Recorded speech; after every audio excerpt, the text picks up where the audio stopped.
The chapel doors were closed. Behind them, 200 people waited, half of them Navy SEALs in full dress blues, the rest civilians who probably had no idea what was coming. I stood in the hallway, staring at my phone, rereading a message that had come through 3 minutes earlier. Charlotte, you're really wearing that to your wedding? Cute. Do they let you salute the cake too? No congrats. No good luck. Just sarcasm on the day I was supposed to get married. Classic Charlotte. I slid the phone into my pocket without responding. There wasn't anything left to say to her. If there ever had been, she'd already drowned it in snide little comments like that over the last 20 years. And honestly, I expected worse. This was tame by her standards. I adjusted the cuffs on my white uniform. The fabric was stiff, perfectly pressed. The 4 stars on my shoulder felt heavier than usual, probably because I wasn't walking into a strategy room or an award ceremony. I was walking down the aisle. To my left and right were 2 men who had been through hell and back with me, Hill and Torres. They weren't groomsmen. I didn't want groomsmen. They just said, "Ma'am, we're walking you in. No arguments."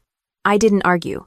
Torres had a prosthetic leg, but he still beat most of the guys in morning PT. Hill once pulled me out of a chopper crash in Kandahar, with his arm half dislocated. They stood flanking me like it was a battlefield. Because in a way, it was. Just not the kind we were trained for. Miles, my fiancé, was inside waiting. He was probably calm. He always was. That man could read disaster scenarios like bedtime stories and still sleep like a rock. Civilian, analyst, quiet but smarter than anyone gave him credit for. And he got it. He never once told me to tone it down or asked if I'd consider just wearing a simple dress. He said, "Wear what feels honest." So I did. The wedding was supposed to be small. Just us, the chaplain, a few friends, and some of my team. I didn't send out 200 invitations. They just showed up. No RSVP, no fanfare. Just silent, respectful arrivals in black cars and boots polished like mirrors. One of them, Briggs, from my Yemen unit, nodded at me earlier and said, "You walked us through hell. We're not letting you walk down that aisle alone." I don't cry easily, but that one hit different. It's strange, standing still in a hallway when you've led missions, survived ambushes, flown into combat zones. This should have been easy. Just walk down a few steps, say some words, get married. No live fire, no classified briefings, just vows. But somehow, it felt like the most exposed I'd ever been. I didn't tell Charlotte I was wearing the uniform. I knew how she'd react. She always thought I'd joined the military out of rebellion, like I signed up just to piss her off. Truth is, I did it because I couldn't picture myself anywhere else. But Charlotte never got that. She never wanted to. To her, my entire career was just one long, expensive detour from being someone real. She always wanted me to be her +1 in polished dresses at political fundraisers, not standing in briefing rooms next to bleeding men. When I made commander, she said, "Cool. Now maybe you'll stop trying to prove something." Like I got a promotion just for fun. And now, on my wedding day, instead of silence or even pretending to care, she sent a joke. Because that's what she does when she's uncomfortable, she performs. I reached up, smoothed the edge of my shoulder board. The stars were mine. Not honorary, not gifted. Earned every last one of them. I'd worn them in war rooms and during base lockdowns.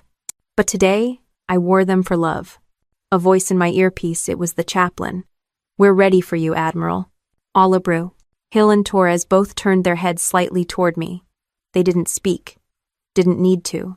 My heels clicked against the tile as I stepped forward. The weight in my chest didn't come from nerves. It came from 20 years of service, 2 decades of silence from my own sister, and a room full of men who had every reason not to be here, but came anyway. I passed the chapel threshold. The air inside was still. Then I heard it, one voice. Firm. "Admiral on deck." I wit. And every single man in uniform stood. I didn't smile, not even when they stood. There was a warmth in my chest. Sure, but it wasn't joy. It was something sharper. Something I'd carried since childhood and learned never to show. The first time I realized Charlotte hated me wasn't over a fight or a broken toy. It was at the dining table. I was 6, she was 10, and I had just corrected her on the capital of New Mexico. She kicked me under the table so hard my fork hit the floor, then smiled at our mom like she was proud of me for being curious. That's how she played at sabotage disguised as sisterhood. By middle school, she had mastered the art of silent sabotage. If I got a certificate for good behavior, she'd roll her eyes loud enough for the whole dinner table to feel it. If I made the honor roll, she'd accidentally forget to pass on the flyer. And every time she won something, and she always did, she made sure to thank Mom and Dad loudly for raising a real winner. They adored her. Or maybe they were just exhausted. Charlotte was magnetic in public, cutting in private. She'd wear pearls to student council and then casually remind me I was too intense for boys. Once, when I was 15, I asked if I could borrow her black flats for an ROTC banquet. She handed me the box, then told her friends at school I'd worn funeral shoes to a dance. I found out the next day when someone taped a dead flower to my locker. Mom was the buffer. She'd slip me poetry books, tell me storms made strong birds, not broken ones. Dad was neutral at best. He worked long hours for the defense contractor Lockridge and Yates, and treated parenting like a weekend command post. He liked order, silence, and results. Charlotte gave him all three. I gave him questions, attitude, and ambition. Not the right kind, either the kind he thought belonged to men, but the moment I truly understood how far Charlotte would go came during senior year. I decided to apply to the U.S. Naval Academy. I didn't ask for her approval. I didn't even tell her until after I mailed the application. She laughed, said, "You? In uniform? What are you going to do, yell people into submission?" Then one day, my acceptance packet didn't arrive. The academy said my transcripts were never submitted. I knew I'd sent them. I tore apart my room, my email, my folders. Nothing. A week later, Mom pulled me aside. She found a sealed envelope with my transcripts in Charlotte's desk drawer. I confronted her. She shrugged, said, "I didn't think you'd actually go through with it." Like she was doing me a favor. Like she knew better. We didn't speak for 2 months. Not that it mattered. I reapplied, this time making sure everything was tracked and confirmed. When the second packet came, I opened it on the porch by myself.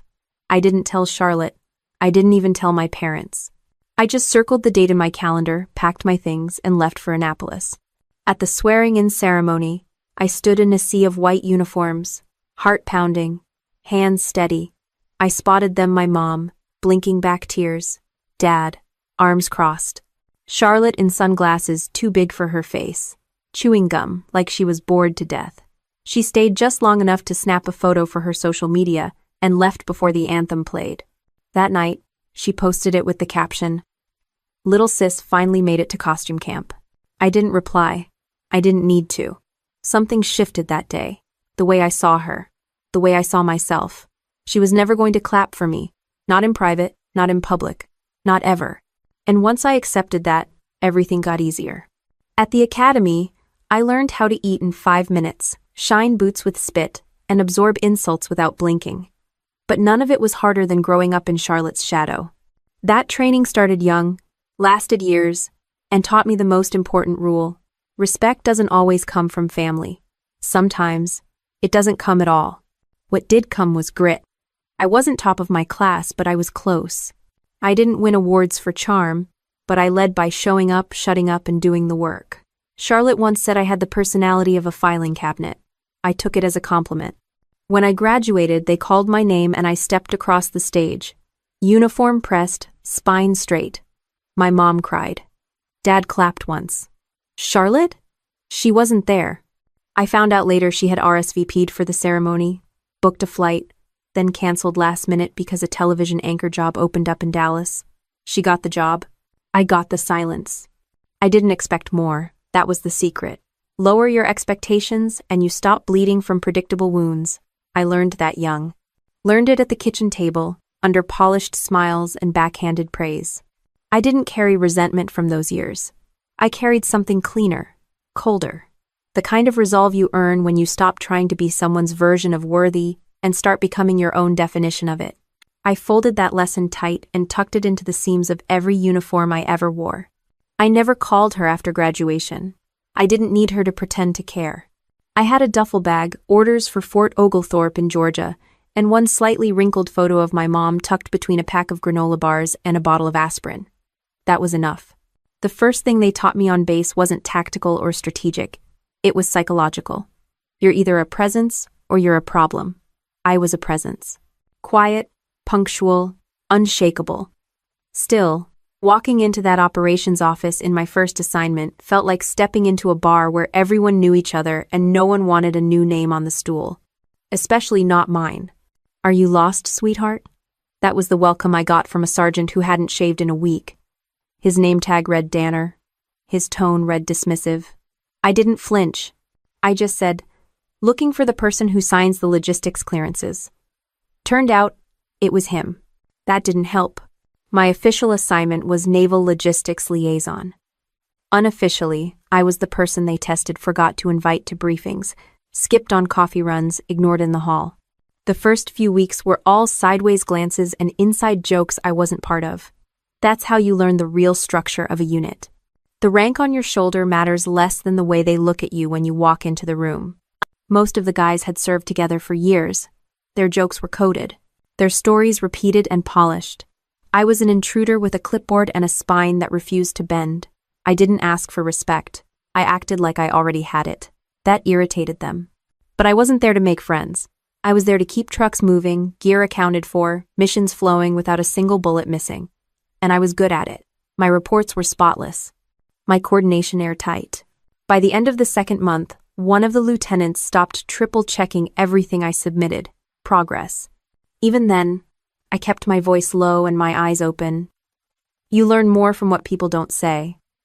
I didn't try to prove anything. Just showed up before everyone, stayed after, and left no room for questions.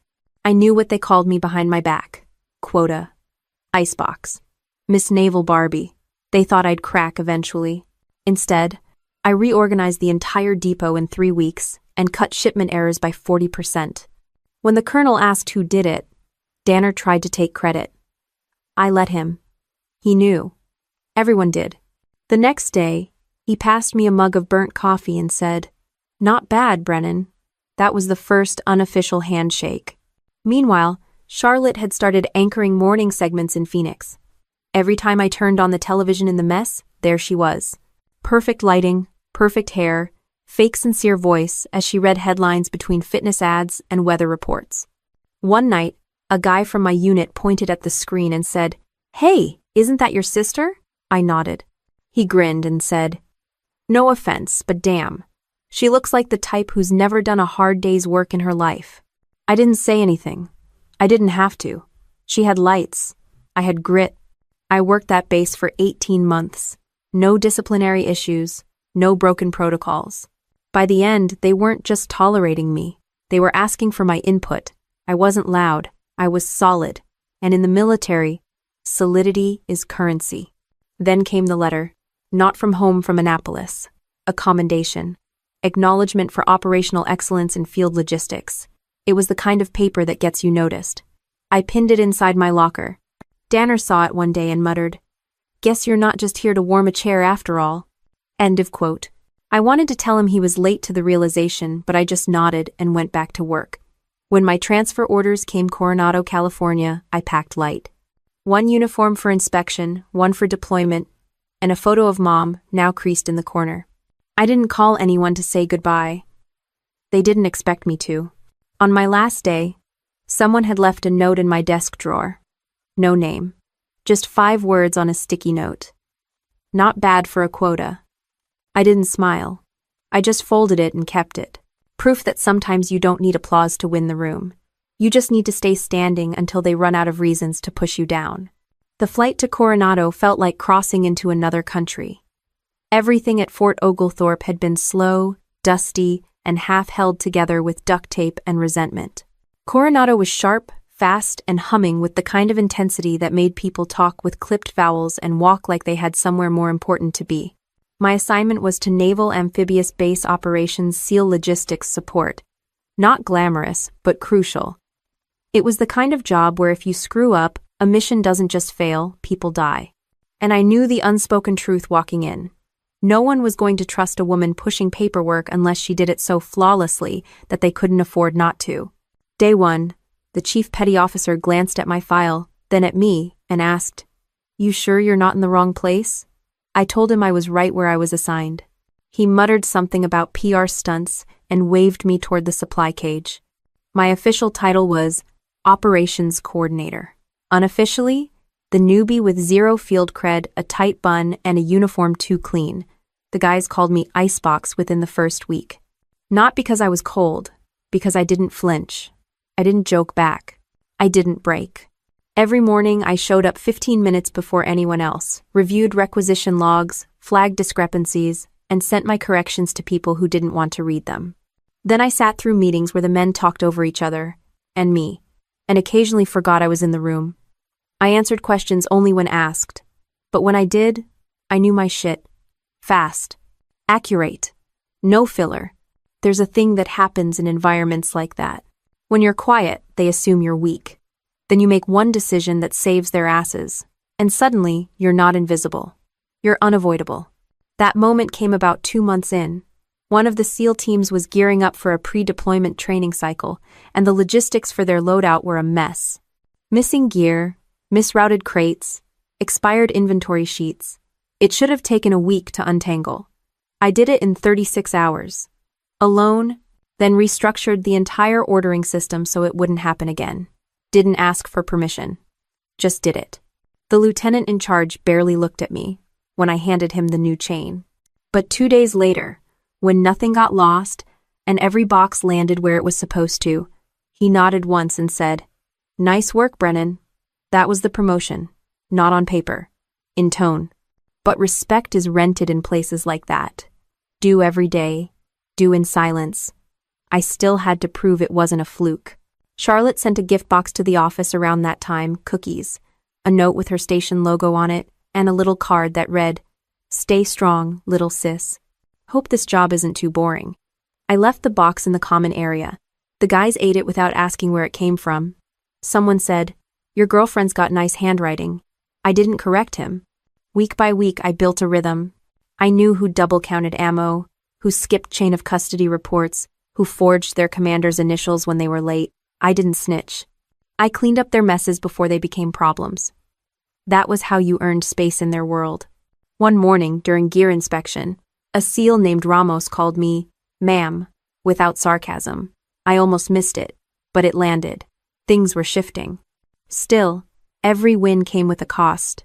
I missed my mom's memorial service that year. Charlotte sent pictures from the family gathering. Everyone looked color-coordinated and over-polished. I looked at the photos for 2 minutes, tops, then filed them into the trash. I'd sent flowers. I hadn't heard back.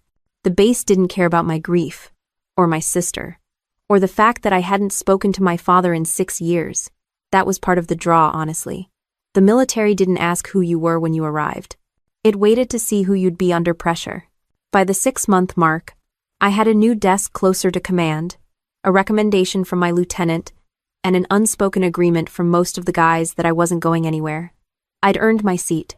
Not loudly, not quickly, but entirely. Then came the orders for a joint operation off the coast of Yemen. It wasn't supposed to involve me directly. I was logistics, not boots on ground, but things don't always go to plan, especially in places where everything moves fast and silence carries the heaviest weight. The only reason I was even near the flight line that day was because the operations lead had forgotten to file a secondary manifest, and no one trusted the new kid with paperwork anymore except me. I caught the error, grabbed my clipboard, and jogged across the tarmac to intercept the crew loading the crates onto the wrong bird. That's when the call came in. A recon team had gone dark outside Al-Mukalla. They were Light 6 operators, 1 drone tech, minimal support. What was supposed to be a quick terrain mapping mission had turned into a nightmare. A local militia splinter group intercepted their route. By the time command had a signal again, 1 SEAL was already wounded. They didn't have time to wait for the scheduled QRF. I wasn't even supposed to be in that room when the scramble started. But I was there, standing behind a comm sergeant, watching the map shift red, listening to the static-ridden voices of men I'd packed gear for, trained with, helped write med logs for now bleeding on a hillside in the middle of a country we weren't officially in. The officer on deck barked for available names. I stepped forward before I could think twice. He said, "You're logistics." I said, "I've trained with this team." I know their extraction codes, and I passed my weapons recert 3 weeks ago. He looked at me hard, then waved me in. That's how fast it was. We geared up, loaded in, and launched within 20 minutes. The desert at night is blacker than anything you'll ever see. It's not just darkness, it's a kind of silence that makes sound feel out of place. We dropped fast and dirty. No lights, no chatter, just boots hitting dirt and adrenaline screaming behind your ribs. They'd set up a makeshift cover between 2 abandoned supply trucks. 2 men were pinned, one of them badly hit in the leg, the other taking pot shots to buy them seconds. I crawled the last 50 yards on my belly, sand in my mouth, blood in the air, bullets whining past my boots like angry bees. We had 30 seconds to either pull out or get shredded. I reached the wounded SEAL Bryson. A kid barely 24 dragged him with one arm while firing cover shots with the other. My shoulder dislocated somewhere in the pull. Didn't matter. I cinched a tourniquet around his thigh and shouted medevac coordinates to the air support team. The extraction bird hovered long enough to rattle our skulls. By the time we lifted off, I had 2 shrapnel wounds and a cracked rib. I refused the stretcher. Walked to the helo myself, Bryson's blood still soaking through my uniform. The pilot looked at me and said, "Ma'am, you're leaking." I nodded. "So patch the hole." That. They started calling me Iron Wing after that. Someone said it was because I never flinched, even under fire. Another guy said it was because I flew out of the sky like a pissed-off angel. I never asked for clarification. Nicknames stick the way scars do, uninvited, but earned. I spent 6 weeks in recovery back in Norfolk. They offered to pull me from duty rotation. Said I needed rest. I said I'd rest when my arm worked again. I spent the next month in PT, pushing through every grimace, every nerve scream, until I could lift a crate without breaking form. Not because I was trying to be tough, but because the alternative was fading into the background again. While I was off rotation, Charlotte went on television to honor the military. She wore a navy blue blazer, threw out some buzzwords about sacrifice, then pivoted into a monologue about strong female voices in civilian leadership. She never said my name, but she showed a photo of me from Annapolis during the segment cropped, so my uniform and name tag were out of frame. I watched it from the rec room, still wearing a compression sleeve and smelling faintly of antiseptic. I turned the television off halfway through. One of the guys, Ramos, again looked over and asked, "You know her?" I said, "Not anymore." That's how it worked with Charlotte. She could stand next to you while cutting you out of the picture. She didn't need to lie. She just made sure the story fit her lens. But none of that mattered when I walked back into the logistics bay 2 weeks later and the team stood up without being told. Just briefly. Just enough. One guy nodded and said, "Glad you're back, Iron Wing." That was it. Respect in the military doesn't come in speeches. It comes in silence. Doors held open without orders. Coffee left on your desk without names. Eyes that don't look through you anymore. I wasn't special. I was just steady. The one who showed up. The one who didn't miss. The one who ran toward the fire and brought someone out. The next rotation was already posted. My name was on the list. This time, no one questioned it. I hadn't been stateside more than 2 weeks before her name showed up again this time. In my inbox. Subject line, Quick Collab Opportunity Media Feature. Sender, Charlotte, Day, Brandon not review, and CO.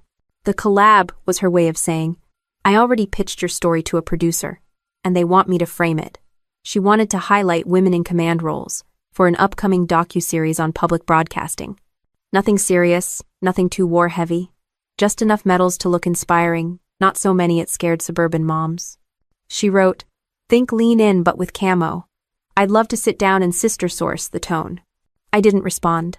2 days later, the producer emailed me directly, said Charlotte spoke so passionately about my career and that they'd be honored to have me featured as a segment, not a subject, not a guest, a segment, like I was a piece of footage they could drop between commercial breaks. I declined politely but firmly. I wasn't mad. I'd just seen this pattern before. Charlotte didn't want to tell my story. She wanted to tell her version of my story. Back in high school, she once submitted a short story to a statewide writing competition. It was titled, My Sister, A Study in Quiet Strength. I remember reading it in the school paper. It was a beautifully written piece of fiction that sounded suspiciously like a eulogy for someone still alive. She described me as stoic, background, reliable, and then compared me to a folding chair at Thanksgiving. Always there, never noticed. Holds up the weight but never gets asked to dance. Even back then, I could hear her voice behind the compliments. So when she posted the teaser trailer for the docuseries 2 weeks later, I wasn't surprised. She'd gone ahead without me. The segment opened with a slow pan of women saluting, then cut to Charlotte, standing in a minimalist studio, talking about her sister the Admiral, as if I were an abstract idea. She never used my name. She didn't have to. She just said things like, "Some women lead with vision, others with silence. My sister, she does both." And I've always tried to bring her story to light, like I was some artifact she dug out of storage. The worst part wasn't the footage. It was the people who started reaching out afterward, old college acquaintances, former neighbors, even my third-grade teacher, all messaging to say how proud they were after watching Charlotte's piece. Not because of me, because of how she had told it. And Charlotte? She sent a follow-up email. No subject line. Just one sentence. "See, we made a great team." That week, I was up at Fort Dalton, overseeing a transitional training module for incoming junior officers. One of the guys from SEAL Team 5 pulled me aside. Big guy, heavy accent, 3 deployments deep. Said his sister once tried to take credit for a foundation he started after coming back from Fallujah. I asked what he did about it. He said, "Nothing. I just kept building the damn thing." It stuck with me. I didn't respond to Charlotte's email. But I did respond with action. I submitted my own internal proposal to Navy Command quietly, through the right chain for a mentorship initiative aimed at female enlisted candidates. Nothing flashy, just structure, access, accountability. 6 weeks later, it was approved. I started spending every Thursday night at the base learning center, no cameras, no press, just 3 or 4 women at a time, sitting across from someone who'd been through the grinder and was still standing. One night, a young corporal named Jaina asked if I had siblings. I said yes. She asked what she did. I paused, then said, "Media. She tells stories for a living." Jaina smiled. "That's funny. You kinda do too. You just use different tools." It wasn't meant to be deep, but it landed. Because while Charlotte was on NPR describing my leadership in poetic half-sentences, I was teaching 9-year-olds how to read tactical terrain and hold a perimeter without panicking. I didn't need a spotlight. I needed a damn working flashlight, and for once, I had it. And just when I thought I'd finally found a rhythm that made sense, the notifications started lighting up on my phone like a bad omen. The first text said, "Ma'am, it's Corporal Briers. Just checking if this email is real." It came at 2:17. I was still up, sorting through intake reports for the mentorship program. I had no idea who Briers was, but something about the timing didn't feel random. I replied, "Go ahead and forward it. I'll confirm." What he sent was a PDF attachment. The subject line read, "Final note, Tyler J. Rowan." Tyler had been one of ours. SEAL candidate. Passed every physical threshold we threw at him. Sharp mind, sharper instincts, barely 24. I hadn't seen his name in months, not since his last performance eval. But the report hit like cold water. He took his own life at home. No note left for his parents. No letter to a friend. But in a secure draft folder on his old base email account, they'd found something. Just a few lines. Saved, but never sent. I know Admiral Brennan doesn't know who I am. But she changed the way I thought about this place. When she spoke, I didn't feel like a mistake. That meant something. Please tell her thank you. No punctuation, no sign-off. I sat back, completely still. There was no right protocol for something like that. You don't call their family, you don't forward the message to the chaplain. You just read it and carry it. I printed a copy, folded it once, slid it into the front pocket of my uniform binder, right behind the first deployment orders I ever signed. The next morning, I walked into the command office and requested an emergency review of the SEAL mental fitness structure. You'd think after 20 years the Navy would have nailed this, but what we had was a scattered checklist and a pamphlet with a hotline that half the unit didn't trust. I wasn't interested in therapy brochures. I wanted human contact, monthly check-ins, scheduled and enforced, One-on-one sit-downs, not checkboxes. The paperwork pushback was instant. Logistics, manpower, risk assessment. Everything but logic. But I kept going. Because I wasn't doing this for a system. I was doing it for a kid I never really knew, but who, for one moment, thought I saw him. And apparently, others felt it too. That week, 2 more anonymous notes found their way into my inbox. One was scribbled on the back of a torn cafeteria schedule and scanned. The other was typed in courier font, like someone was scared to attach their real writing style. Both said the same thing. Thanks for saying it out loud in that training room. We didn't know anyone saw us. No names, no ranks, just echoes. I shared them with no one. Except for Lieutenant Jack Baines, my second in command, and one of the few people I trusted to call me out when I was being too polite for my own good. He read both messages, handed them back without a word, then said, "We're losing more to silence than to combat. That's a leadership failure. Not yours. Theirs. So we started building something under the radar. We called it Operation Glasshouse. Weekly peer-led check-ins. No command structure. No salutes. Just a room, coffee, a closed door, and honesty. We made it opt-in, then quietly made sure every team leader opted in first. By month 3, participation was at 84%. There were no selfies, no tweets, just people breathing easier. Charlotte, meanwhile, posted a video of herself at a panel in San Diego, talking about the emotional resilience of women in leadership, with my image blurred behind her on a slideshow. She captioned it, "Proud to be related to this legacy." I didn't even flinch this time, because by then, I'd started to understand something. The loudest people weren't always the ones leading. They were just holding the mic. Real leadership, the kind that changed outcomes, not just optics, usually happened in rooms with bad lighting and dented mugs. Like the one I walked into on a Thursday night and found Corporal Ava Lynn waiting. She stood when I entered. Said, "You probably don't remember me, but you yelled at my squad last winter for losing track of formation timing during storm drills." I nodded. "Sounds about right." She smiled. That was the first time I realized someone expected me to get it right, not just survive. We sat, talked, nothing deep, just real. And it was enough. The binder with Tyler's notes stayed in my office drawer after that, unopened but always nearby. Not as a symbol of loss, but as a reminder of how little it takes to be remembered for showing up. And when the memo from SEAL Command landed on my desk requesting I take over direct oversight of SEAL Team 9, the only thing I thought of wasn't the rank, or the logistics, or even the new ops tempo. It was the fact that I now had a seat at the exact table that used to ignore people like Tyler, and I had no plans to waste it. The first time I stood in front of SEAL Team 9, nobody clapped. It wasn't cold. It wasn't disrespect. It was calculation. I wasn't what they expected, especially not for command. They looked at me like I was there to pass time, not orders. That didn't bother me. What did was how quietly they kept their distance. Not one asked about my record. Not one challenged my leadership face to face. They were waiting. For failure. For permission to ignore me. So I gave them none. The base at Fort Miramar wasn't much. Just a converted training compound with gear that still smelled like 2009. The first order I gave wasn't strategic, it was structural. I ordered the break room remodeled.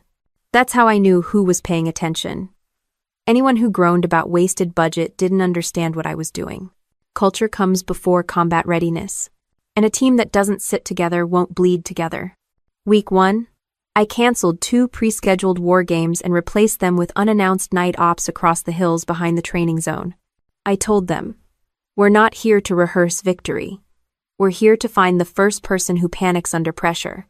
That person wasn't who they thought. It was Lieutenant Brian Ness, 12-year vet, 2 combat citations, looked like a walking recruitment poster. But his flashlight battery died in the ridge, and he lost bearings for a full 22 minutes. Didn't call it in. Froze. He showed up at my office the next morning, expecting to be benched. I told him, "You're staying, and next drill, you're leading, because now you know the feeling, and that means you'll watch out for it in others." That was the first crack in the wall. After that, the silence started to shift. I didn't try to be one of them. I didn't eat with them or joke with them during briefings. But I was always visible. I watched every exercise. I walked the perimeter instead of riding it. I showed up before they did and left after. The nickname started about 2 months in. Not in public, just among the squad leads. Iron Hand. I heard it once, half-whispered behind me during debrief. I pretended not to catch it, but it stuck. We ran 2 full-scale joint ops simulations that quarter. 0 serious injuries, highest overall evaluation score in the region. SEAL Command took notice. So did the men. One night, after a late post-op report review, Chief Sandoval knocked on my door. I thought it was paperwork. Instead, he sat across from me and said, "Permission to speak freely, ma'am?" I nodded. "You run us hard. Some think too hard. But nobody questions if you'd show up when it gets real." He didn't wait for an answer. He just stood, saluted, and left. A week later, a former squad leader named Hamblin sent a transfer request specifically requesting reassignment under my command. It was the first of 8. The request forms started stacking. Men with prior conflicts, disciplinary flags, or just reputations for being difficult. They weren't looking for a soft landing. They were looking for someone who didn't flinch when things cracked open. I didn't take all of them, but I reviewed every name.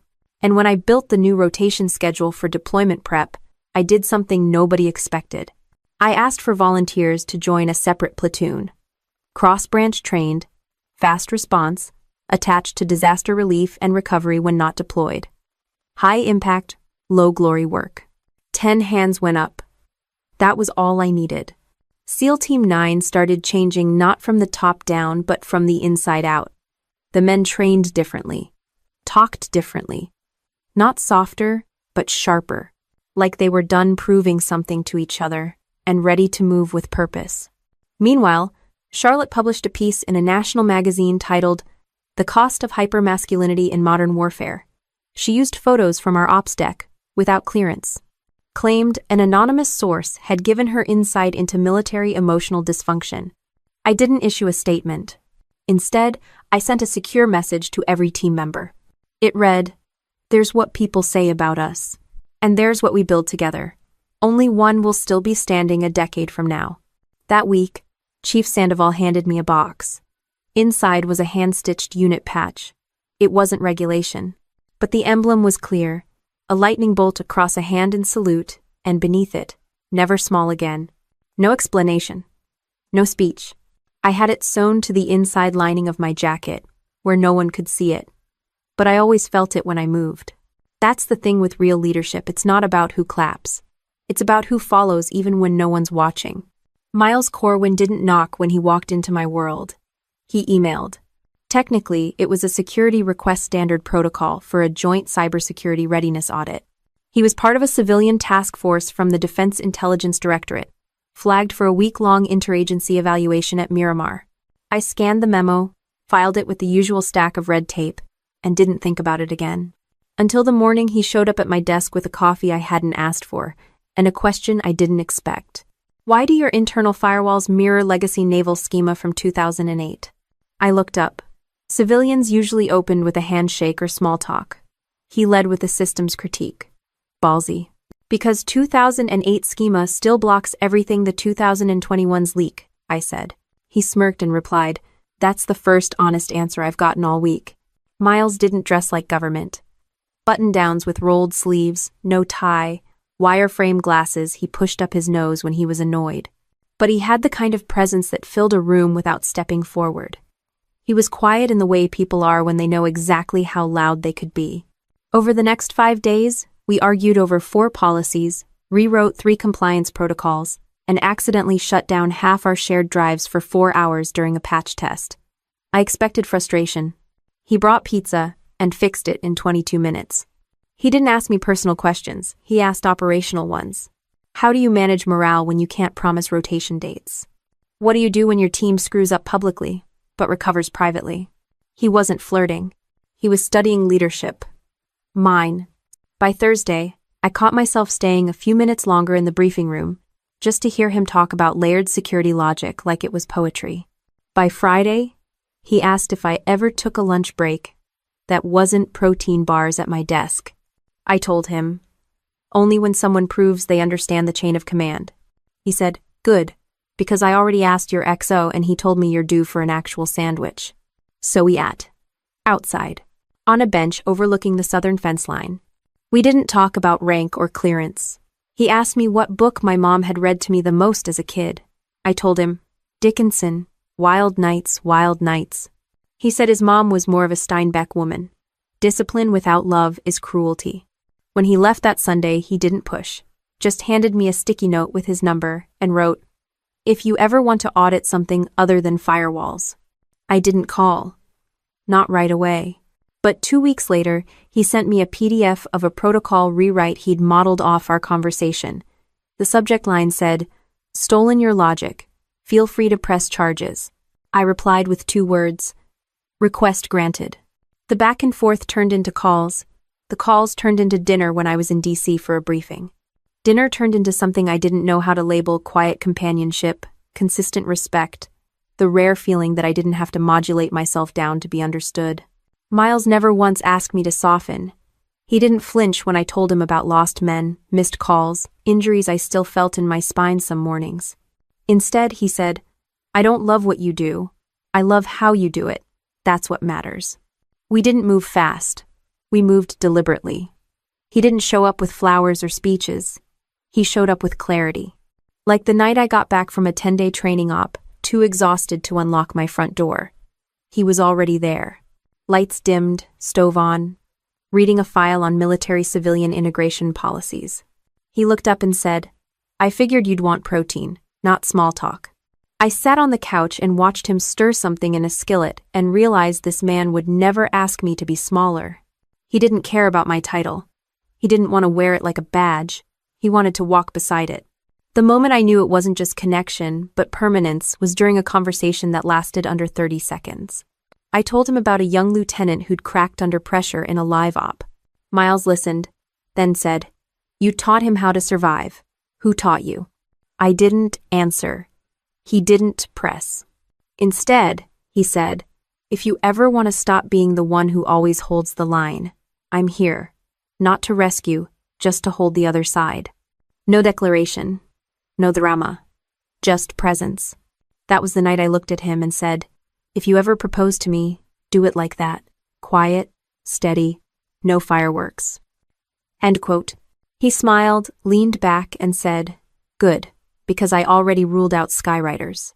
There wasn't a single moment when Miles won me over. He didn't have to. He just stayed when most people blinked. He listened when others performed. And more than anything, he knew something nobody else had ever said out loud. I wasn't hard to love. I was hard to fake it with. And that meant he didn't try. The box arrived on a Tuesday no-return address. No card, just a carefully folded ivory white dress uniform, pressed flat and still warm from the cleaner's steam. My name was stitched above the pocket. Rank insignia polished to a shine. Shoes wrapped separately. Inside the inner lining of the coat, someone had tucked a note. "You've stood for everyone else. Now let us stand with you." It wasn't from Miles. He'd already asked, quiet, simple, no kneeling. Just 2 coffee mugs and a question in the kitchen. "What do you think about doing life officially?" I said yes without blinking. We planned something small. Local courthouse, 24 guests. Light lunch afterward. No spectacle. No staged emotion. Just people who mattered. But then Charlotte called. She started with pleasantries. Asked about venue details, dates, if I'd chosen a florist. Then came the line, "I know you're probably doing that whole stoic uniform thing." I cut her off. "Yes, Charlotte, I am wearing the uniform." She gave a tight laugh. "Well, I just think you might want to consider something more inviting. You know, to make people feel less like they're at a funeral." I didn't respond. I knew that tone. It was her polite way of saying, "Don't embarrass me." She wasn't even invited. Not officially. The RSVP email bounced. The last communication we'd had before that call was a forwarded link to her TEDx talk about feminine resilience in boardrooms. She'd used my photo again this time with a voiceover about invisible women rising through hard structures. She didn't ask for permission. She just built her brand and used my shadow for contrast. 2 days after that phone call, she tweeted it. White background. Bold black font. Her face in the top right corner. Text overlaid on an image of a dress uniform. Nothing screams marrying for control like a woman showing up to her own wedding in government-issued fabric. Number: Chill Sis. It landed at 9:14 a.m. By 9:23, it had over 5,000 likes. By noon, it was on Instagram. A few gossip accounts picked it up, mocking the bridezilla with combat boots. Some of the comments were worse than the tweet. Guess love means never having to wear heels. Is this the military's version of cosplay? Imagine saluting your wife instead of kissing her. They didn't know who I was, didn't know what those stripes meant, or the blood it cost to earn them. I didn't say a word publicly. Neither did Miles. He just slid my phone off the table, set it face down, and asked, "Red or white with dinner?" But others did speak. It started small, a comment thread under a Navy spouse's forum, then a stitched video by a former Marine on TikTok, reading my service record line by line, ending with, "She doesn't need to explain. That uniform is the reason you get to mock her in peace." By midnight, the hashtag flipped. Number: Admiral Bride. Number: Salute the Dress. Number: Iron Wing Wedding. But none of that mattered compared to what showed up the next morning. One by one, letters started arriving. Not DMs, not tweets. Letters, handwritten, folded carefully, sent to the base, sealed with tape and reverence. A young girl from Iowa wrote, "My brother says girls can't be Navy, but I saw your picture, and now I'm going to be Ironheart." Or, a retired sailor sent a ribbon bar from his first deployment with a note, "I never had a daughter, but if I did, I'd want her to walk down the aisle like you." Even a few active duty members who'd never served with me reached out quietly, through back channels. "If you ever need a row filled, I got the dress whites ready." That's when the emails started coming. Not from the public, from the men I had trained, served beside, led. SEALs, Marines, medics, even logistics officers I hadn't seen in 8 years. Each one said the same thing in their own way. Tell us where and when. Not because of Charlotte, not out of spite, but because the uniform didn't just represent service. It represented a truth some people didn't want to acknowledge. That you can lead with grace and still wear steel. That honor isn't gendered. That sometimes, the strongest walk down the aisle not in lace, but in legacy. I didn't respond to Charlotte's tweet. I didn't repost. I didn't rebut. But I did send one reply. Not to her. To everyone else. I posted a single photo of the uniform box, pressed and perfect, captioned with 7 words. "This is what earn looks like." Then I closed the app. There was still a wedding to plan, and apparently a guest list that was about to get much, much larger. The first to arrive was Master Chief Eric Donnelly, 12 years out, 2 hip surgeries, and still the only man I knew who could make a full room shut up just by raising an eyebrow. He walked into the chapel the morning of the ceremony, holding a white envelope with my name on it, and said, "Got your 6, Admiral. No RSVP. No announcement. Just that." Then came Tyler Keys, who once took a bullet in Panama and refused morphine because it slows my math. Followed by Lieutenant Sam Brickhouse Reyes, who once deadlifted a submerged engine block to save 2 divers. Then more. Dozens. Then over 100. By 1100 hours, chapel staff were scrambling to open the side wings for overflow. I stood in the back prep room, staring at myself in the mirror. Full dress whites, shoes shined, medals aligned, no veil, no makeup beyond what the Navy's grooming regs allowed. I was still me. Only cleaner. Only steadier. Miles was already in position near the altar. No groomsmen. Just him. A dark navy suit, polished shoes, and a quiet confidence. He didn't ask how many people had shown up. Didn't need to. He knew. At 1,150, my phone buzzed. A message. No contact saved. But I knew that number. "You're really going through with it. In uniform. Disgraceful." I didn't blink. Didn't delete it. Just stared at it the way you look at a scratch on glass. Unavoidable, but irrelevant. Then I turned the phone over and slid it into the inside pocket of my uniform. 2 men stood beside me. Senior Chief Gavin Ford and Petty Officer Liam Trask. Both had once crawled through a burning structure to pull me out after an intel operation in Djibouti went sideways. I owed them my spine. "Literally," Ford said. "You still want us flanking you?" I said, "I don't need it." Trask grinned. "That's why you're getting it." The organ began. The chapel doors stayed shut a few more seconds as the congregation rose. And then came the call, deep, crisp, firm, "Admiral on deck." I hadn't planned it. I hadn't asked for it. But when those doors opened, 200 SEALs, Marines, corpsmen, and a smattering of Army and Air Force uniformed, decorated, weathered by time, stood in unison. Not by command, by choice. Their hands rose to brows, white gloves, steel posture, silent thunder. No music played, just boots striking floor as I walked down the aisle between men and women who had carried out orders with my name attached to them, who had held fast under fire because I had told them to hold, who had returned home because I'd fought to get them there. Ford and Trask at my sides, we passed the pews row by row. Some I hadn't seen in a decade, some I never expected to see again. But they were all there. Some scarred, some limping, some clean-shaven, some bearded and wild. But every one of them stood for me. Not the rank, not the medals. Me. Halfway down the aisle, I caught eyes with Rear Admiral Lee Barker, my first mentor from Officer Development School. She gave me the smallest nod, one that said, "Now they see what I saw." I kept walking, spine locked, chin level. No smile, no tears, just presence. At the altar, Miles stood, hands folded behind his back, standing at ease. No grin, no nerves, just absolute understanding. The chaplain was Lieutenant Commander Rupert Langley, a Navy lifer with a Boston accent and a broken wrist he never fixed. He gave us a nod, opened his binder, and began. But no one sat. Not at first. Because when the last echo of "Admiral on deck" died down, it left something else behind: reverence. We didn't start with vows. We started with silence. Earned silence. And when Langley did begin, his voice was low, steady. He spoke of commitment not just to each other, but to duty, to purpose, to choosing every single day to protect what mattered, whether that was a nation or a marriage. Our vows didn't mention sickness or health, richer or poorer.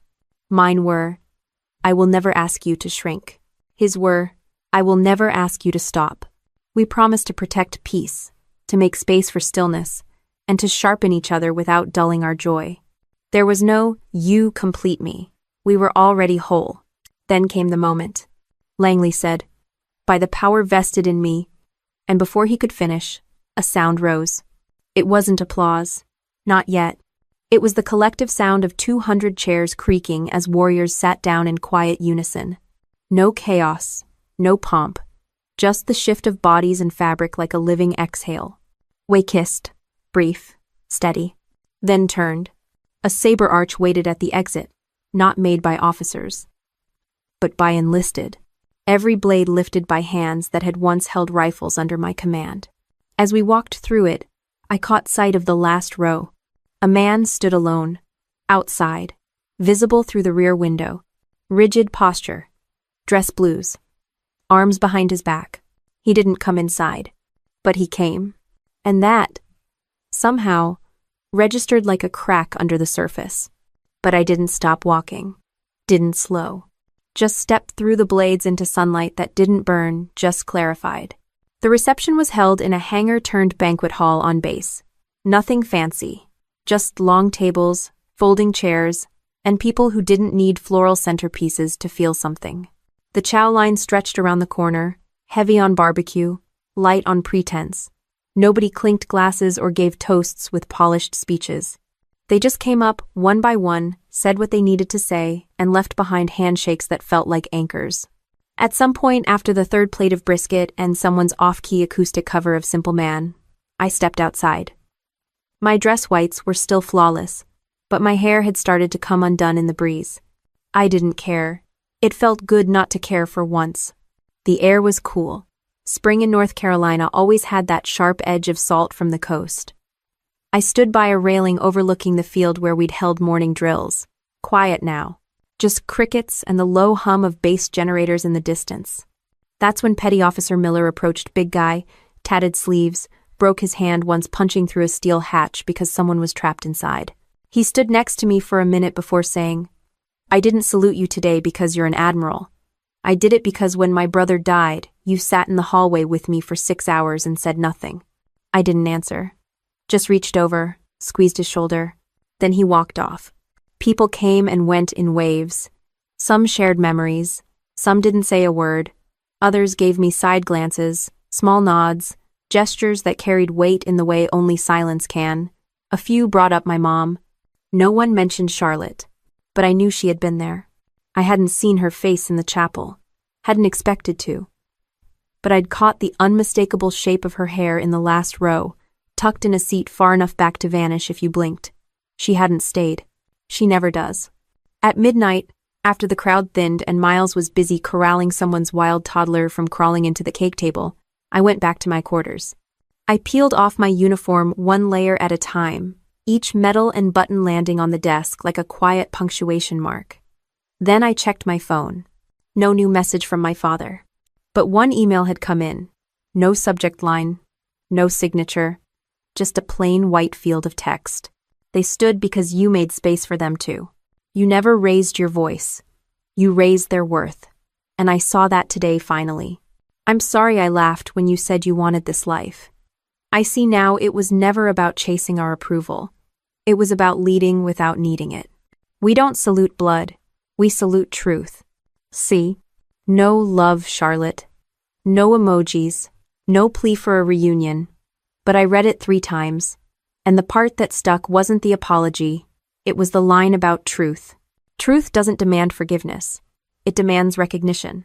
And maybe, just maybe, she'd started to recognize something in me that had always been there but never fit her version of worthy. I didn't respond. I didn't forward it. I just left it there. Later that night, Miles curled up beside me on the couch. He smelled like soap and bourbon and a touch of strawberry cake someone had smeared on his shirt during a hug. He asked, "Did your dad ever text again?" I shook my head. Then he said, "Did it matter?" I looked out the window, where the base lights reflected off the tarmac. A place that had once felt like a battlefield, now felt like a border I'd crossed. "No," I said. "Not the way it used to." And I meant it. The first thing I noticed from the stage wasn't the lights. It was the weight of 100 cadets sitting straighter when I stepped up. The auditorium at Fort Hayden had that same government-issue blandness: beige walls, retractable seating, ceiling tiles probably older than most of the recruits in the front row. But the air? The air had that low buzz of eyes waiting to see if the person with 4 stars on her shoulder was just another suit reading off a teleprompter. I wasn't here to lecture. I didn't bring a PowerPoint. I brought a notebook with 2 words scribbled across the top. Remember them. This wasn't a conference. It was a quiet reckoning. When they introduced me, the room clapped, polite and restrained. Not because they didn't care, but because no one really knew how to respond to a female flag officer who didn't walk in swinging a bat made of rank. I didn't mind. I wasn't here to be liked. I was here to be honest.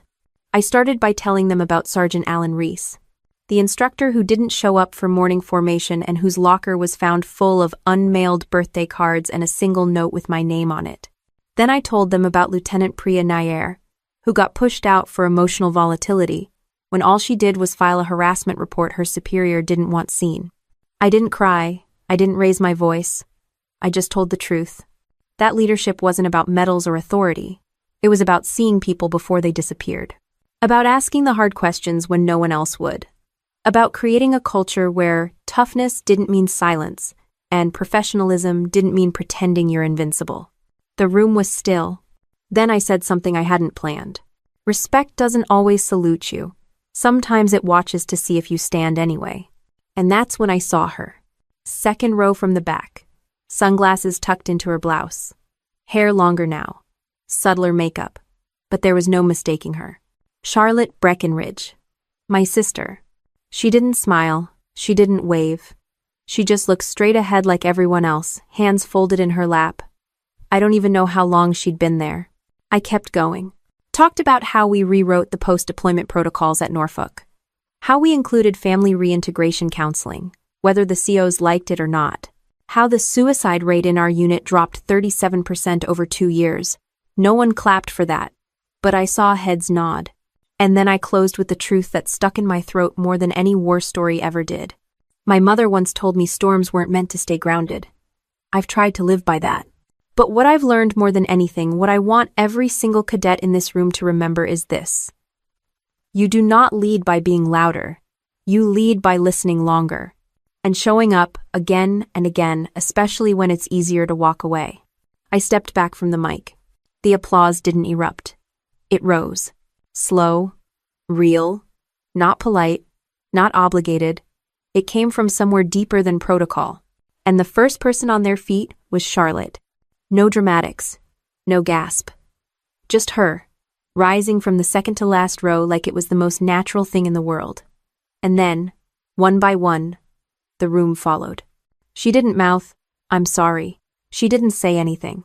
But she clapped. Hard. With both hands. And I didn't cry. Not then. Because for the first time in my life, my sister wasn't looking down at me. Or past me.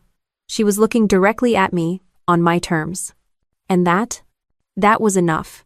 Charlotte's applause didn't change my life, but it changed the air in that auditorium. For the first time, I wasn't the one bridging the silence. Someone else stood up and met me halfway. That night, I didn't replay the moment like a victory. I treated it like a weather report. Something quiet had shifted. A high-pressure system finally moved on. 2 weeks later, I got the call from the Department of Defense. They were greenlighting the overhaul initiative we'd been pitching for years: joint operations, reform, mental resilience, integration, ethical command training from the ground up. And they wanted me to lead it. They didn't ask for a consultant. They asked for oversight, for vision, for a blueprint that could hold weight long after I retired. I didn't hesitate. I said yes. The first site we visited was Fort Burwell, a place I hadn't stepped foot in since my first deployment. Back then, I was the junior officer assigned to a team that didn't believe in women in charge unless it was a joke. Now I walked into that same hangar wearing 4 stars. The senior chief at the gate saluted before I even reached him. Inside, the whiteboards were full of new training models I'd written. The instructors were fresh-faced, open-eyed, eager but grounded. I walked past one classroom where a young woman in desert camo was leading a briefing on operational stress mitigation. Her voice was steady,